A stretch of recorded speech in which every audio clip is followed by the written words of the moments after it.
I think the bummer about assisted reproductive technology in general is, it's a privilege, and it's really, Mhm. it's not accessible to everybody. So, again, I think my lucky stars that we were able to do it. I mean, we had to borrow money from my parents and my husband's parents to do our one round of IVF.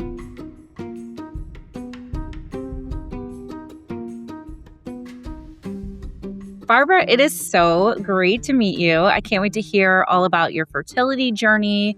And we're also, since this is a crossover episode, we're going to talk about things that you normally talk about on your show too.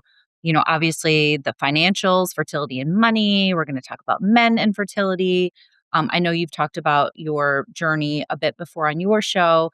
And I'll probably be, telling some things to my listeners when we do the second part and you kind of interview me that they've might have heard before, but it's kind of cool to bring it together and go through both of them and how, we can talk about certain themes and things we've noticed being in this fertility landscape and the podcasting landscape for so long. Because your show started, you said, how many years ago?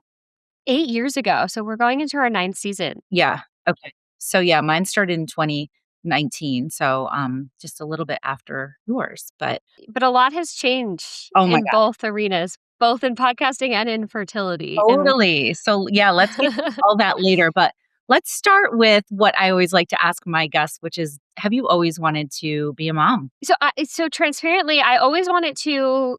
When I got to 30, I had really wanted to, and everybody else was getting married and having families, and that just wasn't my story. And so I think probably from like a self-preservation standpoint, I was like, okay, maybe this is obviously not the path. I always thought I would work on my career in my 20s and then get married and have a family in my 30s. And when that wasn't happening, I was like, okay, so I think I need to reevaluate what I want. I still want to have a family, but I obviously can't make that the forefront right now because it's not working.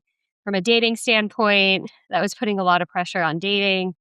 Um, so I took it down a notch. I had always thought that I would have a family. And then when it wasn't materializing, it was a bit devastating. On your 30th birthday, you think you're going to have all these things Right. together. Exactly. And I turned 30 and I was like, wow, nothing I ever thought I'd have at 30. I have nothing. On my 30th birthday, every one of my best friends was like 9 months pregnant. Oh my God. Like, they're like, what do you want to do? And I was like, I wanted to go and do stand-up paddleboarding. And they were like, nobody can do that. Like, Right. you're the only person in the group who could actually do that.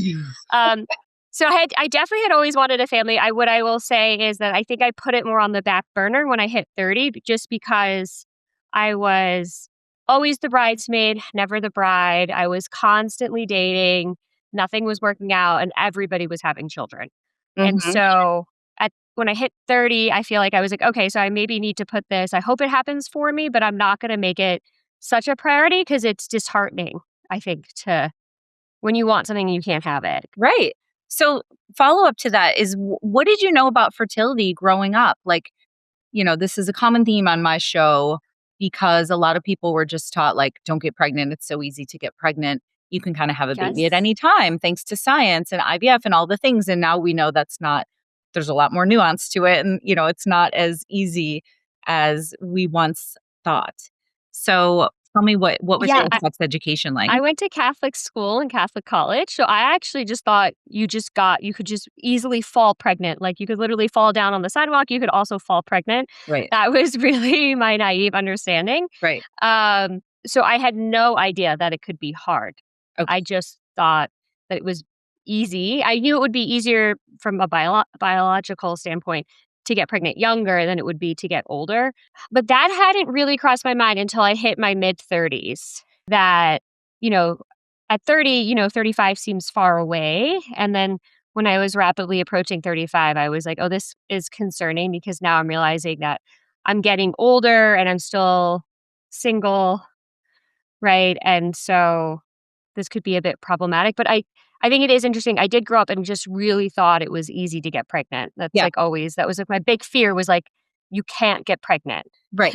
Exactly. That's And then all of a sudden you're like, okay, I want to get married and have a baby. And it was like, nobody wants to do that now. Right. Like, I've been avoiding trying to get pregnant my whole life. And now that I want to get married and have a family, it feels like the impossible mission. completely. So I know you had a conversation with your primary care physician at one point, and she was going through an infertility struggle. Where does that fall into the timeline here? Was that the point where you started to consider freezing your eggs? I think I got really lucky. I was working in finance at the time, so a lot of my friends and colleagues were in finance. My primary care, was just a really special woman and was very open and honest, and so she brought up fertility in one of my annual visits because she was going through it and was spending like near $100,000 on fertility Mhm. treatments because Wow. Yeah. she said, I waited too long. I just with being a doctor, I just said next year, and then all of a sudden, the years go by very quickly. Mhm. Um, I really feel like 35 to 40 went very quickly. And so if you're interested in having a family, then you should consider egg freezing. At the same time, those conversations were also happening within my social group, which I thought was super helpful, right? To be surrounded by that conversation because it's not the case for everybody. So I had the conversation with my primary care. And then ironically, I went to a networking group that was focused for females in finance. And we had a CFO, a very high profile CFO, fly in to speak with us. And she said, if you wanna really focus on your careers, that's great, but you should also freeze your eggs. And I was like, it was not a public event. This is like, would not record it. She was very clear this is a private event. And she was super transparent about why she thought that was so important. And I feel like hearing it from my primary care was one thing, but then to hear from such a high profile CFO who like flew across the country to meet with us to Right. say, if you're really serious about your career, this is something you should seriously consider. Even if it's not covered with insurance, this is a real big investment into your future and what you want. If you want to have the career and you want the family, you need to spend the money and do this Mhm. was really eye opening. And I ended up doing it like 30 or 60 days later. Okay. So tell me about going into deciding you're going to freeze your eggs and the kind of logistics of it behind there. How did you figure out where to go, what to do? What kind of research did you do? Did you have friends who'd done it, etc.? So I think that's really was like I got very lucky in that it was a conversation. So a lot of these women I was at this networking group I was friends with. And so I asked my primary care where would she recommend. I was in New York City at the time. So she gave, obviously there's top clinics in New York City. And then where my friends were gonna also look. I ironically was in a transition between New York City and Salt Lake City.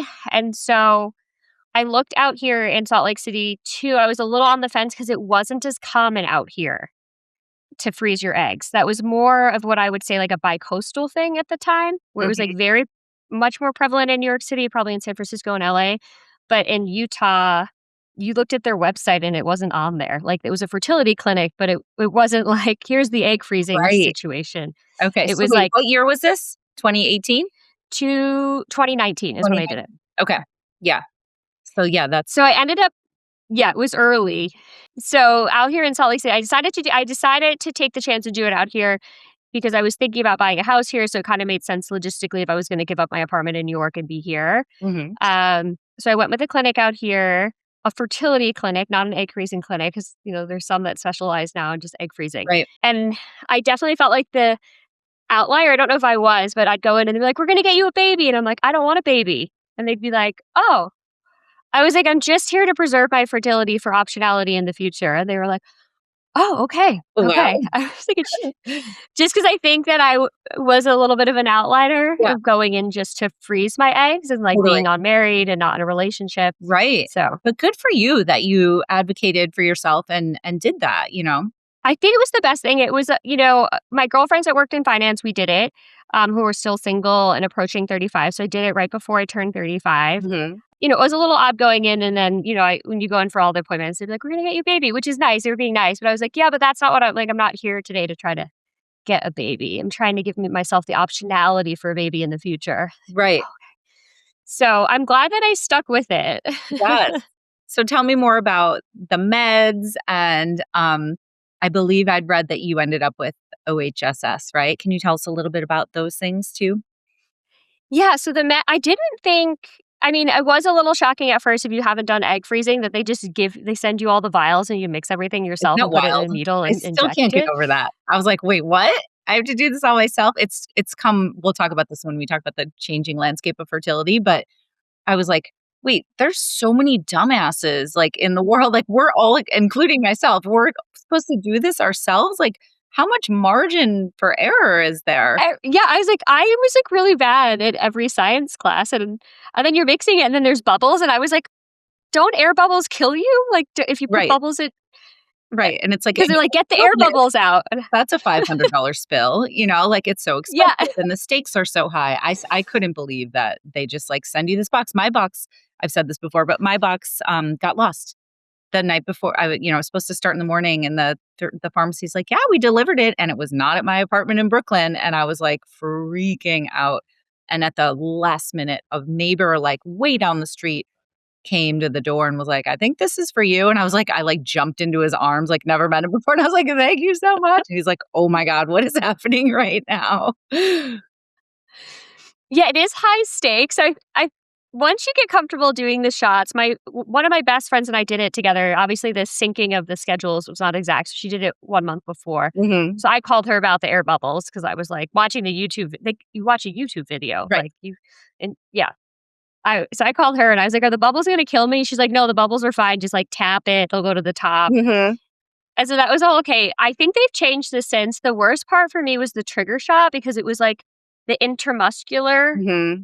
So I don't like needles. I don't like blood at all. Yeah. And so when they gave me the trigger shot at the facility, and then they take a black Sharpie and make a mark on the top of your butt, Right. which you can't really reach yourself. Right. Right. I was like, there's nobody I can pay to do this. I was like, nobody here wants $200. I was like, I can't do this. And they were like, you can do it. I was like, no, I'm telling you, I can't do it. There's got to be. I was like, in New York City, because, I was in Salt Lake City. I was like, you can hire somebody. No one here works for hire. Yeah. Yeah. I was like, I have to do this. And they were like, no. So I drove to urgent cares and I went in and I was like, can I have you give me this needle? And they were like, no. And I was like, do you work for cash? Like, could I come back at 6 in the parking lot and you can give me the needle? And they were like, no, you need to leave. And I'm like, okay. Oh my God. Seriously? Oh yeah. No, I was like, I can't do this. And you have to give it at the set time for the retrieval. So I was having a complete and utter meltdown because I was like, I can't do it. Everyone's like, yeah, you can. I'm like, no, I literally, I cannot give myself this shot in my back. No. So I called a woman. I had stayed in her Airbnb when I first came to Utah, who I remembered was a nurse practitioner, and left her the most multiple frantic voicemails. Oh my God. And I was like, I don't care what it costs, because obviously at this point I'm in like 10 grand, right? So I have to. Right. What's another few $100? What's a few $100? I was like, I need this shot. I'll drive to wherever you are. I don't know if you remember me. I stayed in your Airbnb. I remember you being a nurse practitioner. She called me back at like 5:30. I was having a complete meltdown and was like, I'm going to be home in 15 minutes. Come to my house. You do not need to pay me. I will give you the shot. Oh my God. A complete angel. Yes. So I drove to her house. I was like such a wreck because I couldn't find anybody all day to give me this shot. Right? I was like calling people, driving around. And I was new to Utah, so I didn't really know a ton of people. My roommates refused. They're like, oh, we'll do it. They saw the shot and they're like, no, we will not. Your roommates wouldn't do it? No. So this woman, nobody would do it. So this former Airbnb host of mine, who was a nurse practitioner, gave me the shot. And then I think I looked so frazzled that she's like, why don't you stay for dinner? Let me feed you. Oh my God. Okay. Please tell me you're still keeping in touch with her. Yeah. I actually ended up buying in her neighborhood. So. Oh my God. Great story. But she was an angel. So that was like, for me, that was the worst part of the egg freezing. I've heard that they've changed that, so it's not as big of a shot for the trigger. I was unaware until I picked it up at the facility and they drew that bullseye. And then the egg freezing itself was fine. They give you drugs. You don't. I like, obviously now everyone knows that story with the shot. I'm not good with pain or needles, and the retrieval was fine. And then the only thing that really stunk after, and it didn't happen to anyone else I knew, is I got OHSS, where you get pretty sick after. Yeah. So that I don't recommend. Yes. Getting that. Okay. And then at the end of the day, tell us about, how many eggs and how many froze. And I know then you met your husband, right? After that. Yeah. Not terribly long after that, ironically, which I feel like that's how the universe works, right? So you decide like, okay, I'm not going to meet anybody. I'm going to do this all by myself. And then you meet somebody. I ended up retrieving 18 eggs, but only 11 froze. Okay. So that was a little surprising. I didn't realize that everyone's situation is obviously so different, but they can retrieve a lot and not all of them would be frozen. Like not all of them will make it to be eligible to be frozen. Right. So they were viable to freeze, basically. Not viable, which kind of makes sense that they got a lot and I ended up with the OHSS, right? Because that's a bit indicative of maybe being overstimulated or not reacting as well to the hormones, that you're producing a lot, but they're not quality, right? Because quality is important, not quantity always. That's right. So I ended up with 11. They have recommended another round. I will say the OHS was like really very miserable because there's nothing they can do to fix it. And so that was a little scary because it was like, you just have to, the advice I had was drink Gatorade. And then if you feel like you have a blood clot, go to the ER. Oh my God. You're like, cool. And I was like, that's catchy. Right. Okay, cool. Wonderful. So I just learned how to mix needles and shoot those into myself. I don't really know the first thing about how to know if I have a blood clot. And they're like, you'll be hot to the touch. I was like, it's Salt Lake City in like June. It's like 95 degrees out. I'm hot to the touch. Isn't everybody? We're in a desert. I would have been stressing so hard and thinking, is that a blood clot? What does it feel like? Yeah. I definitely drove myself a few times to the ER and just sat in the parking lot. And I was like in the air conditioning in my car and was like, well, maybe I don't have one. Mm-hmm. That's because I did go to urgent care at one point and I was like, do I have a blood clot? And they're like, no, you can't come here. You have to go to the ER. Oh, God. I was like, I don't really want to go to the ER. They don't do blood clots at urgent care. If anyone's striking out left and right for you. I know. I'm surprised I'm not banned from the urgent parking lot. They're saying no. Yeah.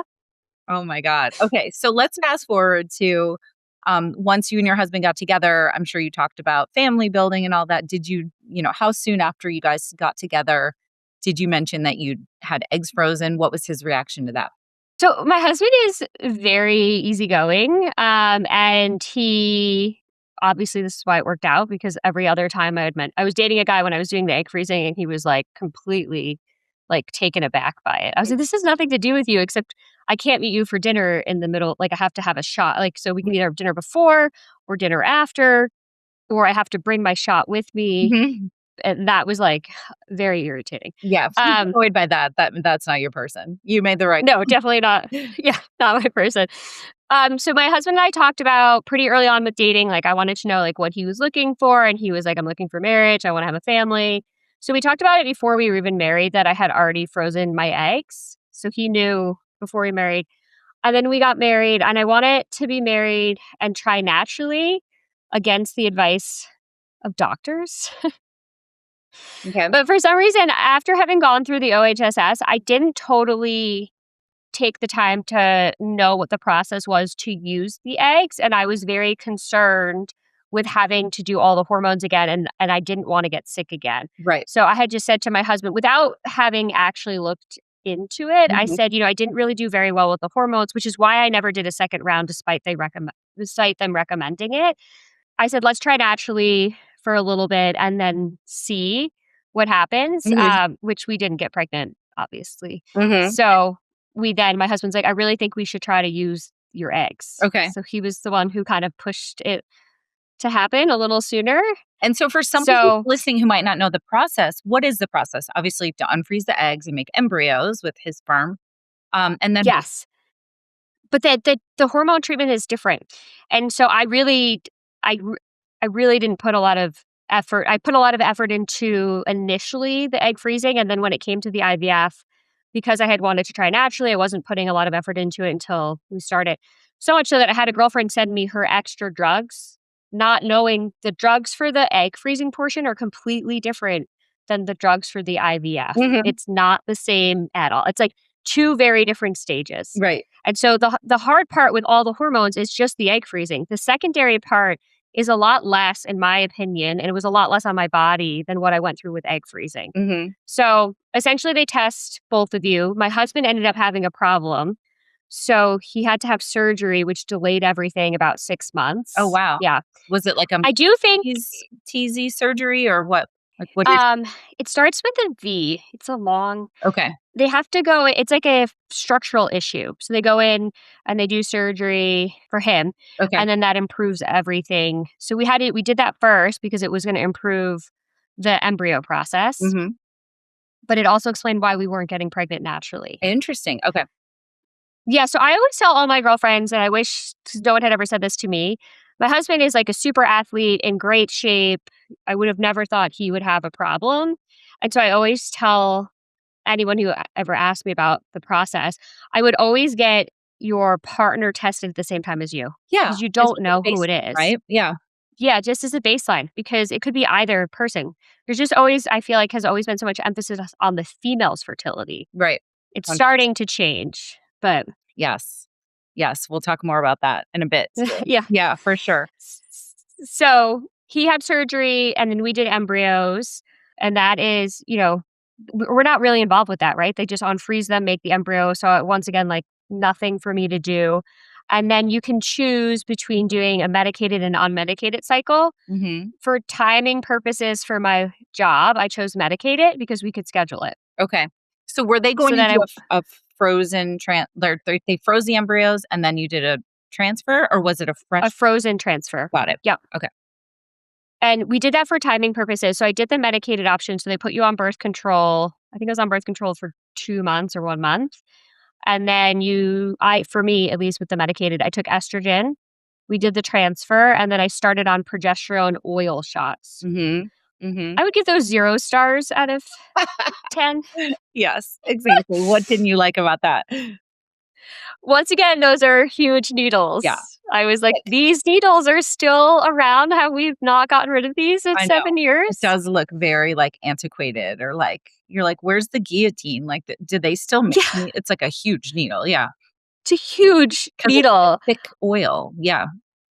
Right. Once again, I was like, is there a smaller gauge? Like, is Mhm. there? And they were like, no, this is your only option. You could buy suppositories, Right. which to give you the price difference was $15 for all of the oil for the entire 9 weeks, Okay. or $3,000 for 2 weeks of Yeah, I'm suppositories. gonna go with the oil. Yeah. And you still had to do the shots. It Mhm. wasn't exclusive suppositories, it was just a combo. Yeah. So we went with the shots. Okay. Um, this was the best was when they ship you the shots and there is mixing involved. Mhm. And my husband was like, "What do you mean I have to mix it?" I was like, "Yeah, welcome to my world." Yeah, He was like, "They just ship it to you and we mix it I know. and then I give you the needle?" I was like, "Uh-huh." Yeah. And he's like, "For 9 weeks?" I was like, "Mhm." Mhm. I know. It is crazy. It's so crazy. Yeah, Oh my it's goodness. nuts. Okay, so So then what that was the process. happened? And it worked. Wow. Which was crazy. I wasn't to be honest, I really wasn't with everything I've heard from friends going through fertility, our expectation was it wasn't going to work the first time because Yeah. they often say that the first time they do it, it is I hate to use the word, but like it's informational, right? They learn what worked, like maybe something went well, something didn't go well, and they use it to gather data. That's kind of what I had heard, Mhm. so that your first transfer isn't always successful. Mhm. I think because I went in with that attitude, we just continued on with our regularly scheduled life. So we did the transfer. I ate French fries because I know that's recommended. We Mhm. had French fries. I went for acupuncture before and the day of the Mhm. transfer. So I Yep. did acupuncture in advance. They recommended so many sessions. And then I went right after the transfer. I did my acupuncture, got French fries. And then we went back to our regular, normal Scheduled lives. programming. Yes, exactly. Yeah, regular programming. Because I just figured it's either going to work or it's not going to work. And I'm just gonna not think about it, and then we'll see if it because my sister's had a miscarriage. You just hear all the stories, especially I'm 41, so I've just heard so many horrible stories, and so many people have such long journeys. So I just figured it's not gonna work, so we'll Right. wait and see what happens and not get too excited. Yes. So we left. We went on vacation. I never went back to the clinic for blood work or anything. I was like, we'll be in touch. Get that stuff done later. We have a vacation planned. Right. I mean, Um, did you go in we for got the beta after 2 weeks or 10 days or however long? No? no, we left on vacation. No, I was like, well, Well, we couldn't get the blood test on vacation, Okay. so I just didn't do it. Oh, wow. I was Okay. like, we had everything already booked for vacation, and the way the timing worked out, we like rebooked it the vacation, but I couldn't push it back any farther, and I really wanted to do it. Yeah. So we just, Were you stand-up I paddleboarding? no, but I was hiking a ton. I was hiking. We were hiking in the Dolomites. Wow. Yeah, so I just brought a pregnancy test with me. We took it. It said I was pregnant. So I just, I didn't drink. I, Mhm. acted like I was pregnant. And then we came back and we scheduled blood work and we did an ultrasound when we got back. And it Wow. said, you're pregnant. Wow. And then we didn't announce it for a long time because I was so Yeah. nervous Yep. about it. So the eggs were frozen for what, like 7 years? Is that Yeah, like a long time. Yeah, no, it's so cool to hear that, and I have to say, I also did IVF for my son, which we'll talk about, but, my first round also was successful, so I'm in that That's amazing. small percentage where we're very, very lucky, and we know that, it's unfortunately, that's not always the case, as you were saying, and, I can relate to that because I was like, "Wait, what? That worked?" But we were only gonna do 1 round because I had secondary infertility, and we had it Okay. there, so that was kind of our Hail Mary. Yeah, so, okay, let's go back to you, and then we can talk a little bit more about my stuff. So, you are right now, tell us. I am very pregnant right now. That's so So, exciting. which is very exciting. Yeah, so we waited to week 20 to tell anybody. I wanted to go through the anatomy scan and make sure everything was okay. Yeah, Um, so we waited quite a while. We told some like close family members earlier, but really wanted to wait before I told anybody. Yeah, and so we are due in like 3.5 weeks. mhm, okay. And do you mind saying how old you and your husband are? Or how young, I should Yeah, we are I no, we are old. We no, we are old. So I will be 40. I will literally be 41 and a half when I Yeah, have her. yeah, And then my husband's 43. yeah, I was 40 when I had my son. Okay. And that's not I don't feel like that's old, but are they calling it a geriatric pregnancy for you, or has anyone Oh, used that term, yes. and have you shot It's them? ad- Like, have you, like, shot them with, like advanced maternal age. Yes, Uh, it's so so humiliating. I'm like, "Can we come up with another term for that, please?" I know. Yeah, I will say the benefit is you get a lot of extra doctor's appointments, which I which is really good. like being nervous, which is good. Right. Um, so they like give you extra doctor's appointments and scans, and they're very understanding if you're nervous. So I've liked that aspect of it because I feel like if you're young, they're like, oh, you don't need. I think you get so many fewer scans. Mhm. Yeah. So Yeah, I've enjoyed the extra it's nice to have the pictures. extra just the security of it, right? Like, the Hmm. peace of mind, I guess you could say. Exactly. Yeah. So that's been really I've had that. I've liked Yes. that part of it.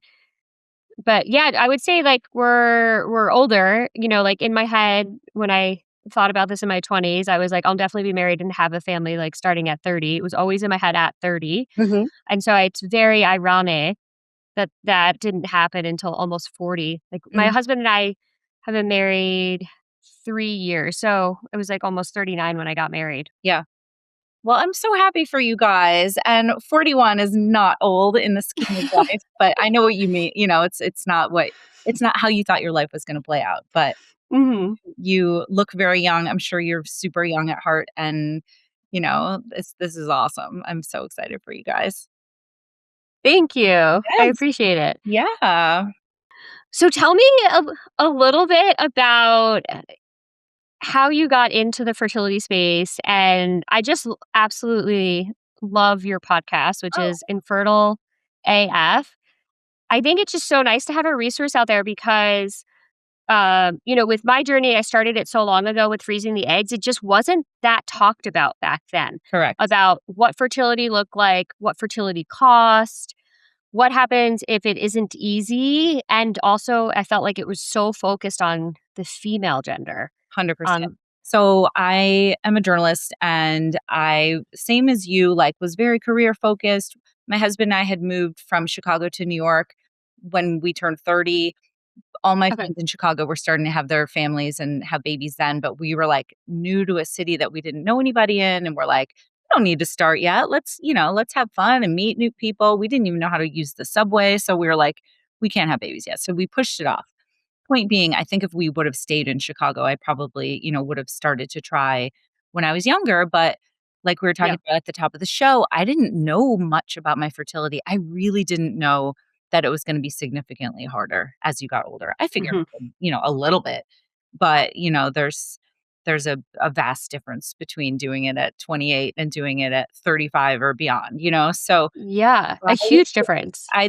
seen celebrities in magazines. I'm like, "Oh, Halle Berry just had a baby at 43 or whatever." So I was like, "I can do this whenever." So we pushed it off. We had our daughter when I got pregnant when I was 34. So she was not Okay. an assisted reproductive technology baby. I don't like to use the word natural because I feel like makes it seem like if you don't have the baby without, or if you do have the baby with science, that it's like unnatural in some way. So Right. it was not a medically assisted pregnancy. Baby. Yeah, exactly. She was a free baby, as we call it sometimes in fertility rally. Oh, that's a great way to describe it. It's So we had her, and then we waited a couple years to try again. We wanted to have a second kid. And then I found myself having recurrent pregnancy loss. So I had 4 Oh. miscarriages, and I was in my late 30s at this point, and I was really depressed because I loved my daughter so much, and I loved being a mom so much. I didn't even know that I was experiencing what is called secondary infertility. I had never heard that term before, and in fact, I never heard it until after I had my son. So, like, this is how little this was talked about. And back to your question about it being kind of taboo and, people not being forthcoming about fertility and stuff. I went to a bookstore after I'd had my 3rd miscarriage and was looking for books about miscarriage. I was like, I need to, like, find some stories. I need some people. Instagram wasn't a thing at the time. There weren't a lot of podcasts at the time. Facebook groups were, like, really weird and kind of few and far between. So I just, like, my way of dealing with stuff is connecting with people and, like, sharing stories and all that. So I couldn't find anything. I went to the bookstore. There was one book about miscarriage, and it was called Every Drunken Cheerleader, Why Not Me? It was, like, just some, like, self-published memoir, which it made me laugh. I was like, "It's kind of a brilliant title," but it wasn't, what I was exactly looking for. So, I was like, "I can't believe nobody is talking about this, like, this is crazy," and I felt so isolated and so alone. I, basically began to experience depression. My husband's our relationship was really hard because, as you know, if you're trying to have a baby and you can't, the sex is the least sexy sex you'll ever have, and there's a lot of timing and a lot of pressure and a lot of It's the worst sex you could have, I think, under when you're like, here's this schedule." yeah, "I'm ovulating, stick it in!" Like, it's so gross, like, in retrospect, like, the way that I was behaving and the pressure I was putting on him, and anyway, so we were just, like, down in the dumps, basically, relationship-wise. And finally, it got to the point where I was like, I can't stop thinking about the second kid. I just don't feel like I'm done yet.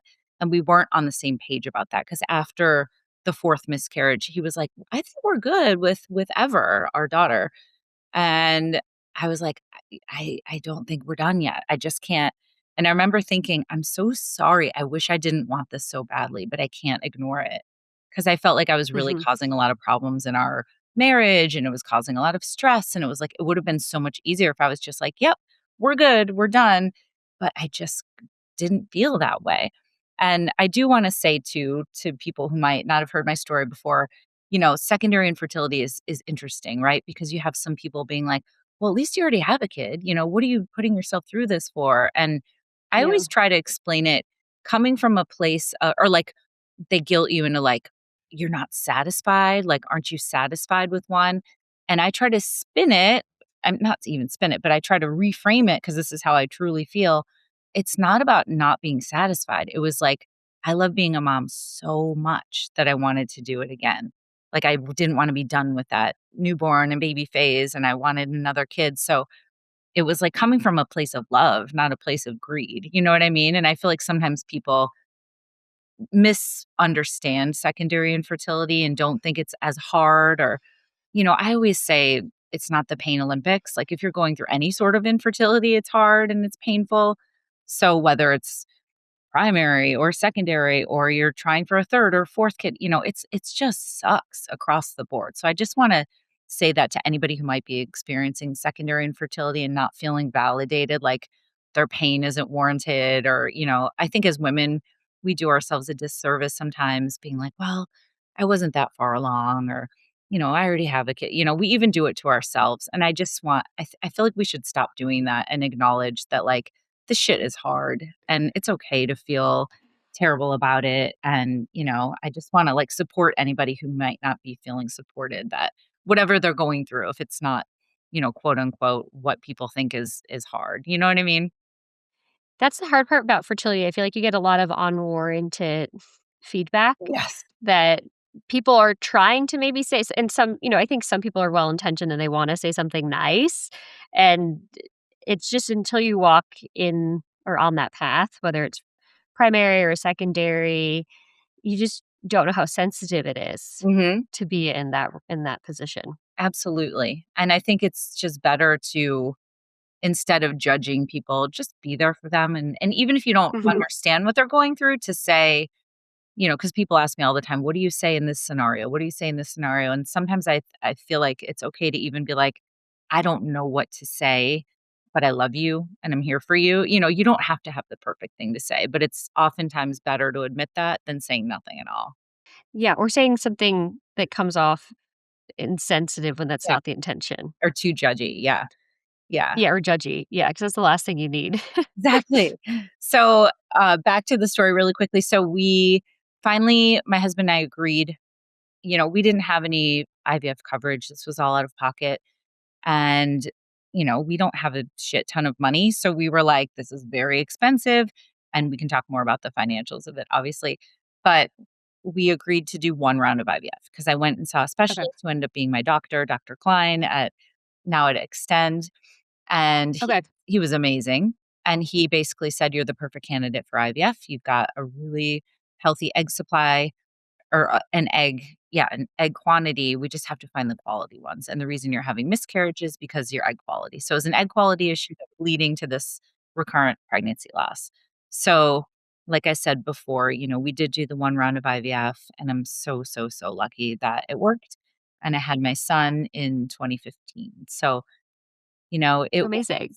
and after that, the reason that I started the podcast and also Fertility Rally, which is the community that I co-host, and then I have these children's books about IVF and kids being born through ART, that it's all under the same umbrella and MO of just normalizing the conversation, and continuing to break the taboos and continuing to share stories and help each other out and share information. And I'm such a fan of other women. Like, I love women and I'm so happy to be a woman, and I feel like creating a safe space where people can really just get real and raw about, what they're going through, and whether that be in my podcast or in Fertility Rally, or, the books are also kind of, it's not easy stuff to talk about, but I feel like I've made it palatable for families and kids.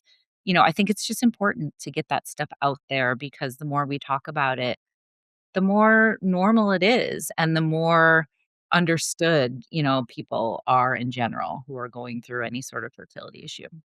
Absolutely. Yeah, I love the podcast because it's so, podcasts are so accessible. You can listen to it, as you're doing laundry or if you're taking a walk, Yeah, and I think having more voices out there in the fertility space is so important just because, as you were saying, like, I would have never frozen my eggs if it hadn't been in part of my community, right, right? So, had I not worked in finance, had I not had other colleagues and friends talking about it, had my doctor not brought it up, right, I didn't ask, you know? right. And so I think having that network support and bringing the conversation to the forefront where it's not taboo and you can talk about it makes everything a lot more accessible and not as intimidating because it Yeah. can be very intimidating. Totally. Absolutely. I mean, yeah, I remember I didn't really know anything about anything until I got into this world, and I'm still learning. I've had almost 400 episodes of the podcast, and I feel like every episode I'm like, "Oh, I didn't know that." Like I learned something new because things are constantly changing, as you know. I was like, And yeah, the technology is advancing and yeah, things are changing. exactly. Yeah, that's amazing. And then one the you know, the what we talked about a bit on our show, and you mentioned just now, is back in the days when I went through this, I own my own business, so definitely no coverage, and it wasn't as common that there was coverage. It's starting to change now, right, where there are benefits through workplaces. Mhm. Like my sister's a government employee and they have fertility coverage, which is surprising as a government employee. So you didn't have any coverage. Mhm. Mhm. So you had to pay out of pocket. It's so expensive It if is. you don't have coverage. Absolutely, absolutely. I mean, I think, it's obviously a lot more expensive now than when I was going through it, but, they say on average what a cycle's like 20 to $30,000, like a Mhm. cycle of IVF, and people are often doing, multiple Multiple. multiple. But I do think that we've made some strides just in general in the workforce. Like you said, there are a lot more companies where fertility coverage is mandatory, or, that's one of the perks they give to their employees, which is great. There's certain states and cities now that are, also working really hard to provide more coverage for people across the board. I think the bummer about assisted reproductive technology in general is, it's a privilege and Mhm. it's not accessible to everybody. So, again, I think my lucky stars that we were able to do it. I mean, we had to borrow money from my parents and my husband's parents to do our one round of IVF. And, I have so many rally members and friends who are hundreds and hundreds of $1,000s into this thing and still haven't gotten there yet. So it's just it's crazy. It's so frustrating and it's crazy. Yeah, it's heartbreaking to see people go into so much debt. Mhm. And that's the tricky part, and that's kind of where I heard, I would hate to spend 20 to 30,000 around to get data, right? Where they say, "Okay, now that we did it, it didn't work. Now we have better information." You're like, "Well, that was a very expensive data test," Mhm. Mhm. to go through. So I am happy to see more companies offering it, but a lot of people, as you said, don't have the coverage, and then it comes down to how do you structure your finances in order to make it feasible, Right. and it just gets super costly. That's been a conversation a lot on the show, which I've always encouraged women who've come on the show. If you're interested in the egg freezing, to do it younger and reallocate your budget to do it as young as possible, Mhm. if it is something that is a priority for you, or to look for it when you're switching jobs as a employee benefit. Absolutely. There's also, grants out there. There's a lot of Uh-huh. fertility grants. You can do a quick search and there's some really wonderful ones that, are a lot of them were started by people that have gone through infertility themselves and started this to give back to, the community. There's nonprofits, obviously. So there's lots of stuff that you can kind of research. And then, there's other companies too that are kind of doing things differently in order to help patients, not have to keep doing round after round after round. And, there's places like Gaia, um, and there's other companies like where they see like they're like fertility care is like medical care.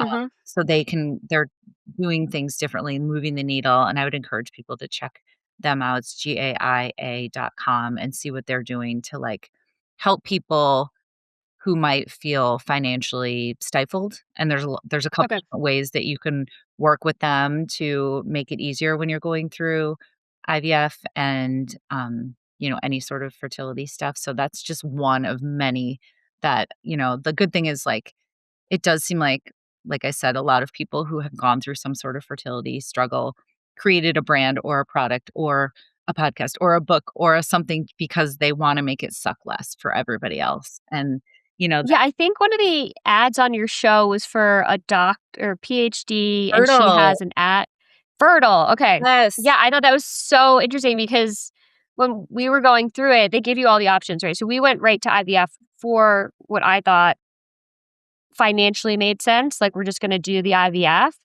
because we asked for the they don't know, but they give you statistics. They gave us statistics on all the other options to try, Mhm. which some people have to try first for insurance purposes. Yeah. Like you have to try this 2 times and this 2 times, and then you can go to you can advance to IVF. So we just decided to go straight to IVF because the statistics were the best. So we were paying out of pocket, so we might as well just go full boat is what we thought. But I thought that was a great product so you could try it at home Yeah, so and you the didn't thing have to about go through a Fertile, clinic. Jen, who created Fertile, is she has a PhD and she was going through a fertility struggle of her own. And she actually created a product that is an at home insemination kit. And it is sterile. It is the first like FDA approved sterile at home device. So it's been cool because full disclosure, I have a brand partnership with her now because she came on my show and talked about it. We loved what each other was doing. So we're helping each other out.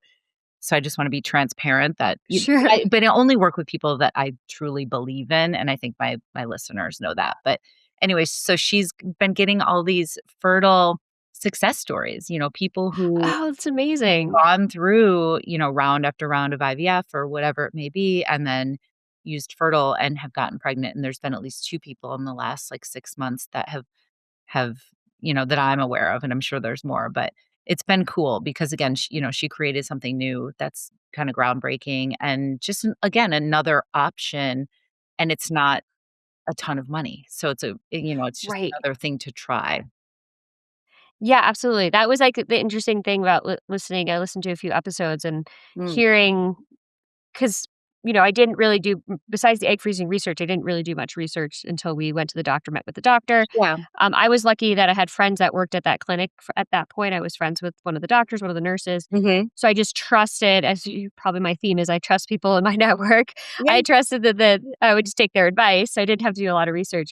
But listening to your show, you hear about all these other resources that I had no idea that existed, totally. um, that And have changed a lot. yeah, and there's new ones, every month. It's funny, I was at an event the other night for one of our fertility doctor friends came out with a book, and we were talking about IVF. And, Elizabeth Carr is the first IVF baby Yep. in the US, and she and I have, become friends, and she's a big advocate in our community. And, she was at this event, and she and I are actually going to be doing something together later in the year. And she is so awesome, but someone's like, "Wait, how old are you?" And she's 40, what, 2 or 3? Because IVF is only that old, which is wild. Don't you think, Yeah. Barbara? Like, in the Yeah. scheme of medicine and, like, the ways that it's changed in the last 10 years, think about what's gonna happen in the next 10 years, Like, think about Right. 20, 30, 40 years from now. Like, it's so cool that there's so many places that this can go, and I'm sure hopefully it will become better and better and more efficient and cheaper and more And cheaper, yeah. accessible, more equitable, like, we want all those things, but, it's still this is a baby IVF is a baby technique. It's like it's still like And I think initially it was more for cancer, right? For cancer patients to do Mm. at least that's what I had read, that they used No, it a lot if yeah. for people I know with who were Elizabeth's going through parents, cancer. they were just literally handed a flyer at their, like, Oh, really? primary care physician. It was like, "Hey, I would there's this new thing out there. If I know you guys are having trouble getting pregnant. If you wanna try this," they're doing this kind of trial, and each couple would get, like, 1 try, and her parents Oh, wow. were, like, not the first people to try it, but they were the first people to get To pregnant, succeed. have a healthy Oh, pregnancy. wow. So, yeah, it's That's pretty cool. It's a wild unbelievable. story. Yeah, because I was gonna say, so when I know that my parents were married 8 years before they had me, and my mom was told she would never get pregnant, and Wow. so they were not aware of IVF. So actually, I'm from on my dad's side, a very Irish family. So Mhm. he had aunts that worked in an orphanage in Ireland. Because as the story goes, when you have 13 children on a farm, one goes to become a priest, one becomes a nun. Um, so they had flown to Ireland to the orphanage they were going to adopt. Wow. Um, yeah. And then my mom ended up getting pregnant, almost 10 years into being married when they were just starting like to investigate the adoption route. Mhm. But they didn't know. I mean, if you had asked my parents, they didn't know about IVF back then because that Right. would have been the same time. It would have been in the 80s. Yeah, exactly. And, I guess I should probably look it up because I can't remember the exact date that she was born, but yes, it was in the '80s. Yeah, it's The such a other it's so thing it's yeah, it's newer. Yeah. The other thing I know you wanted to touch on and kind of alluded to it earlier was just, like, guys and fertility, like, Yeah. obviously, fertility is not just a women's issue, and I do think that that's being talked about a little bit more, but I feel like we barely scratched the surface in general, just in society there, because I feel like the onus is always put on the woman, right? It's like, "Oh, this is Mhm. this is a woman's issue," but I think the statistic is, like, 40 to 50% of cases have something to do with male factor. Not saying entirely male factor, sometimes there's, a mix of his and hers, but I think that's the latest stat. So, Yeah, in both I parts, tell like you said, is just really smart. It can save you time and money and emotional strain. saves you yeah, a lot of time and money because like, you're spending all of this on you, and then it turns out your partner or your husband has a problem. It can set you back, like it set us back, like, 6 months. Right. Yeah. Get that sperm tested, ladies. Yeah. Yeah, I always say that, and then I also and I don't I just believed, he's 50% of it, so my husband took prenatals too, Yeah. right, and did all the stuff I was doing, right, um, because they're part of the equation, but I do feel like it's still not as talked about. It's definitely more of the onus is on the woman, but I tell all of my girlfriends, like, "Get your husbands or partners checked, and then make sure they're on like, they're doing." I don't know if this helped or not, but, we both took prenatals and eliminated phthalates and plastics and all that sort of stuff as Yeah. well, besides eating healthy and exercising and doing all the things. Sure. And, men can carry genetic risk too. So it's not as common, but that's also something to look into. If you've got like quote unquote unexplained infertility or whatever, it never hurts, I feel like, to get these kind of baseline tests and just make sure you know as much as you can going into it. And of course, that's easier said than done. I didn't know anything. So I'm like just trying to I spread the knowledge. yeah, no, because we got our genetic testing before we even I think when the embryos were getting made, like, before we did anything, and I remember, they were like, "Well, you don't have to do it now," and I was like, "Why would I wait to see if there's a problem?" Right. Smart. 'Cause my sister ended up having a problem and everything worked out okay, but they do the genetic testing at a certain stage of pregnancy, and Yeah. it takes weeks to get the genetic testing back. It's not a 3-day test at LabCorp, it gets shipped somewhere, and so I was like, "Well, I have the same genes as my sister, so we're just gonna do." So we did everything up front because that's the great thing about elevating this conversation is I wouldn't have known that had it not happened to my sister. Right. And so I had to say, I want the genetic testing done now before we do anything. And they're like, well, we normally wait. And it's like, why? Mhm. To wait to see so that we have a crisis? Is that the reason we Right. wait? Like if I'm paying out of pocket, right? So if Right. I want to pay for it now, what does it matter if I do it now or I do it Yeah. in July? It doesn't 100%. matter. Yeah, and I guess the other piece of, like, medical advice, if, for anybody listening that's, like, going through it right now or, thinking about their fertility is, just again, like, asking questions, doing your own research, and, like, above all else, you have to advocate for yourself. Nobody knows your own body as good as you. No one knows your family history as well as you do. It's just it doesn't hurt to, when you go to your next doctor's appointment, come armed with some questions, and when you go in to see a specialist, if you do go in with a list of questions, there's a lot of information out there now, so it's just a matter of, like, pulling it all together for you. And, but I and doctors are so busy, and there aren't a lot of reproductive endocrinologists, because it's No. so hard to become one. So, they're strapped. They have a lot of patience. So I think if you go in with, a list of, like, pointed questions and things Hmm. you can really maximize that time with them too.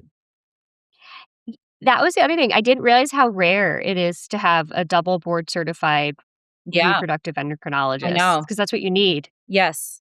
Yes. And yeah, there's, like, not very many each year that, like, become that, because you have to go through, obviously medical school, and then you have to do a fellowship. And I mean, just the schooling in and of itself and the training. And I mean, these people work so hard. I have so much respect for them, but to become an REI is just, it's a lot. Yeah. But that's why it's good to have all the other resources so that you make the most of your time with your doctor. Exactly. So yep, Exactly. you know what you want to ask, what you want to have done. Exactly.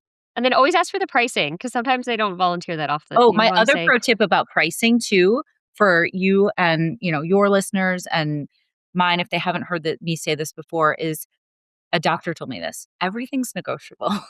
You can ask for that's one of my favorite things. you can ask for a cash discount. Let me do that test. Let me pay cash for that test. You can ask for a like out of pocket discount. We don't have any coverage. Do you guys offer any out of pocket discounts? The worst they can say is no. But Yes. a literal doctor, a fertility doctor told me this, that, just ask. Everything's negotiable. And I was like, yes, I love that.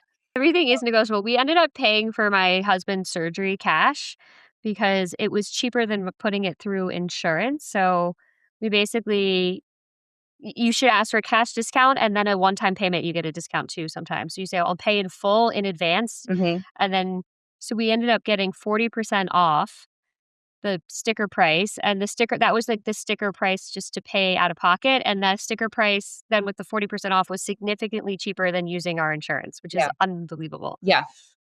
It is unbelievable. But Just yeah, that's a so good wild. pro tip. Doesn't hurt to ask. Yeah.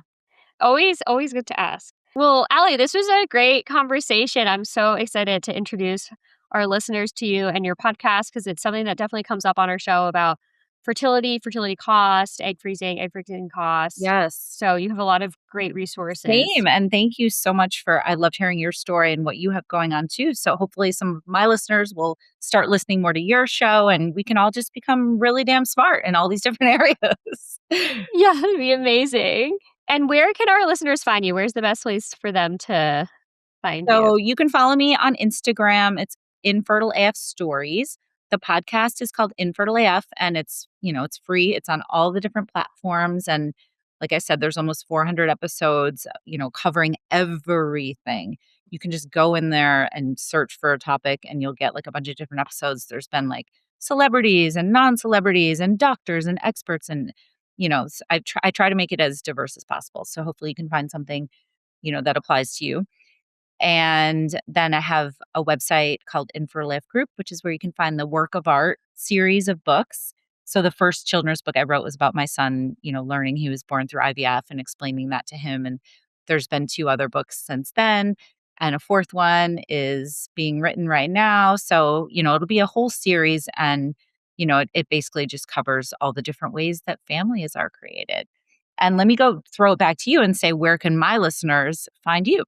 Sure. So they can find us. Our podcast is Future Rich Podcast. So we're on Spotify, Apple, and all the major podcast networks. And we interview women about their finances each week. It's anonymous. So you get to hear, a sneak peek into people's how they're spending, what their debt looks like, what their savings looks like, Brilliant. and which is great. I think it's, as I've always said, I always find it really interesting to be able to have a network. So this is your secret network to see what other women are doing with their money. And our website is www.futurerichpodcast.com. I love it. Thank you so much. Thank you so much. This was great. Time for our disclaimer. The opinions voiced in this podcast are for general information only and not intended to provide specific advice or recommendations for any individual. All performance references are historical and do not guarantee future results. Make sure that you consult with your own legal, tax, and/or financial advisor before making any decisions.